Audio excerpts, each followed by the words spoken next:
Understanding the phrase, cleaning the barn.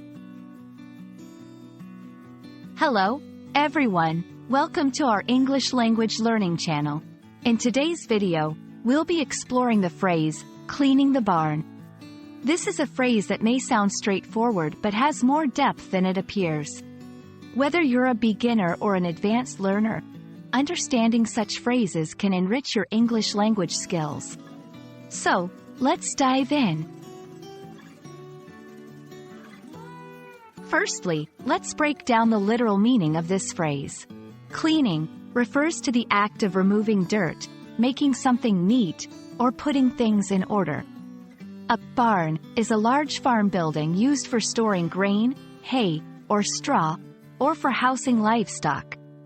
So, literally, cleaning the barn means to tidy up or organize this agricultural structure. It's a common task in rural or farming environments. Interestingly, phrases like cleaning the barn can also be used figuratively or idiomatically. In a broader sense, this phrase might refer to cleaning up a big mess or organizing a large, chaotic space. It can be used metaphorically to describe organizing one's thoughts, affairs, or even dealing with complicated problems in life or work. To help you understand better, let's see how this phrase can be used in sentences. 1. After the busy season, we spent the whole weekend cleaning the barn at my uncle's farm. 2. The new manager really cleaned the barn in our department, and everything is much more organized now. Notice how in the second sentence, the phrase is used figuratively to describe organizing a department. Sometimes, phrases like cleaning the barn can have cultural contexts or variations depending on the region.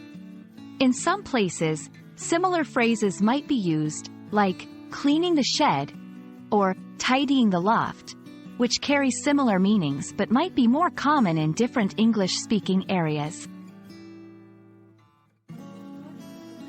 So, that's our take on the phrase, cleaning the barn. We hope this video has shed light on not just the literal meaning, but also the interesting figurative uses of this phrase. Remember, understanding such nuances can significantly enhance your English language skills. Thanks for watching, and we hope to see you in our next video. Happy learning!